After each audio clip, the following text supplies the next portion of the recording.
This is Byron. Welcome to the Authority commentary. This is a film I made a few years ago, just got distribution. If you want to support my film to see more posts like this, please go to my Patreon. There's like 100 plus posts there. I made Authority because there was a lot of commentary in society about subordinates being taken advantage of sexually from their authoritative figures. And I wanted to tackle this issue and see what it looked like in the ballet world. Right here in this first sequence, you see the sound design is with Leah, so we're in her temporal space and not revealing her face until that moment just now. We still haven't revealed the instructor. 5, 6, 7. So I'm trying to be psychologically parallel with Leah through this, because we haven't seen the instructor yet, or the other students for that matter. 4, 5, and 6. Just seen their feet and the back of their heads. And boom, we're in class here. Staying with Leah's perspective. The storyboard's had to change because our location changed last minute. Notice we are in class with Leah, seeing what she sees. 5, 6. So we work with the Ballet Theater of Indiana. A lot of these students in this class are Ballet Theater of Indiana members.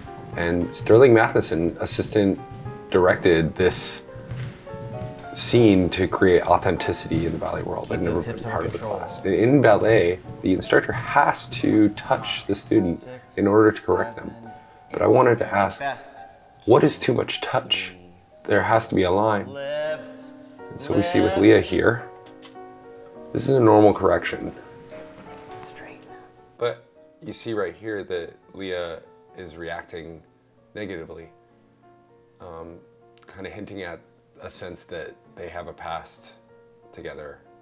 So we're still keeping with Leah's perception in the storyboards. So it's inappropriate in subtext that he would correct her like that if she's uncomfortable.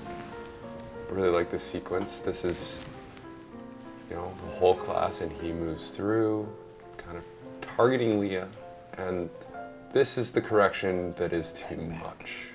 So we show that through Angelica's reaction right there, very subtle. Thank you, Angelica. And Audrey, wonderful reaction there. That is too much. That is making Leah uncomfortable and the whole class uncomfortable. It's targeting, but they keep on class. Here's an ending, and this is Great wholly class, ladies. uncomfortable. Job well done. For Leah and the entire class. Class is dismissed. Two people that noticed and You all may leave. may stick up for her. This angle right here is supposed to show that Leah does have some potential support here and a potential escape. These two classmates of hers have noticed that she's uncomfortable with the way the instructor is teaching the class and correcting her in class. So they kind of tower around her shoulders here in indecision because the instructor has all the power, wanting to say something. And I wanted this moment to feel very anxious. That's the whole point of this. And the moment's broken up and you see the other classmates leaving, putting more pressure on Audrey and Angelica to say something. Audrey leaves and Angelica sticks up. She has a lot to get caught up on, Christina. Leah. We picked this angle really carefully. I wanted to be low and show the instructor as menacing and an authoritative figure. You can see that he holds power, even though we're splitting the 180 in between Leah and Angelica here. Literally on the line, he's holding all the power in the frame. Whereas this angle, which is our next cut, we are looking down on both Angelica and Leah. They are inferior to the instructor in the composition of the camera. We're above them with the camera lens. We're not eye level, so there's lack of neutrality. And they don't hold power in this scene, or they're at least not thinking that they're holding power. Leah, definitely in perception, is vulnerable and thinking that she's powerless to stop the situation. Angelica's kind of frozen and shocked. So we see that Angelica flees hesitantly, frozen, shocked, not really knowing what to say, and then Leah is left vulnerable here.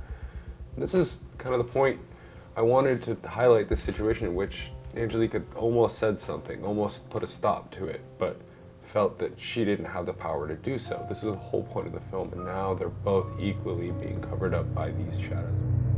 It was the original vision I had for the end of the piece that kind of drove me to write the piece and then ask, Jordan and Brenton and Emily Flower, should we do this film? And then when they said yes, I went for it. And so it's a film about society and its indecision to speak up and say something about injustices. I'm all about injustice. I want to right wrongs in the world. That's where all my films are. My new film, Scarecrow, is about domestic violence. If you want to support my films, please just visit my Patreon. There's 100 posts that are very much like this about my films and the way I approach it and the process that I take in order to make them. I'm going to do my thanks thing. Thank you to all my patrons. Thank you to the Ballet Theater of Indiana, Sterling Matheson, Winter, wonderful performance, Angelica Peak-Law, Audrey Robeson. Thank you to Brenton Reynolds, Jordan Lee Wheatley, all my crew, Emily Flower. Thank you very much. And thank you to my patrons for making this possible.